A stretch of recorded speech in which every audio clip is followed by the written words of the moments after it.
Hi சொந்தங்களே, இன்றைக்கி என்ன வீடியோ அப்படின்னு பார்க்கலாமா? இன்றைக்கி வந்து ஒரு முக்கியமான வீடியோ தான், ஸ்கிப் பண்ணாமல் பாருங்கள்.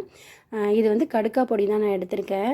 கடுக்கா பவுடரை வந்து ஒரு 1/4 டீஸ்பூன் வந்து எடுத்துக்கிட்டு அதில் ஹாட் வாட்டர் ஊற்றி ஒரு 5 மினிட்ஸ் அப்படியே வச்சுட்டு நீங்கள் மிதமான சூடில் காலையில் அப்படி இல்லை அப்படின்னா நைட்டு சாப்பிட்டதுக்கப்புறம் நீங்கள் படுக்க போகிறதுக்கு முன்னாடி இந்த ட்ரிங்க்ஸை வந்து டெய்லியும் எடுத்துகிட்டு வாங்க.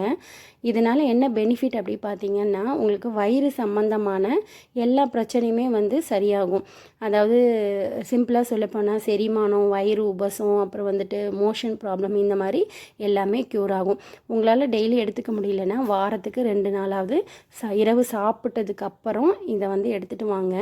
உங்களுக்கு வந்து வயிறு சம்மந்தமான பிரச்சனை இருக்காது. பார்த்திங்கன்னா எல்லா நாட்டு மருந்து கடையிலுமே வந்து உங்களுக்கு கிடைக்கும். நீங்கள் ஈஸியாக வாங்குகிற மாதிரி தான் இருக்கும். இதை வந்து ட்ரை பண்ணிவிட்டு எப்படி இருக்குதுன்னு சொல்லுங்கள். இதோட ரிசல்ட் பார்த்தீங்கன்னா நீங்கள் வந்து ஒரு 45 டேஸ் இல்லைனா வந்துட்டு ஒரு 1 மந்த் யூஸ் பண்ணிவிட்டு எனக்கு இதோட ரிசல்ட் சொல்லுங்கள். சுவைன்னு பார்த்தீங்க அப்படின்னா தோற்பு சுவை தான், கசக்காது. இந்த மாதிரி குட்டி குட்டி இன்ஃபர்மேஷன் உங்களுக்கு பிடிச்சிருக்கு அப்படின்னா என்னோடய சேனலில் வந்து லைக் பண்ணுங்கள், மறக்காமல் சப்ஸ்கிரைப் பண்ணி வச்சுக்கோங்க.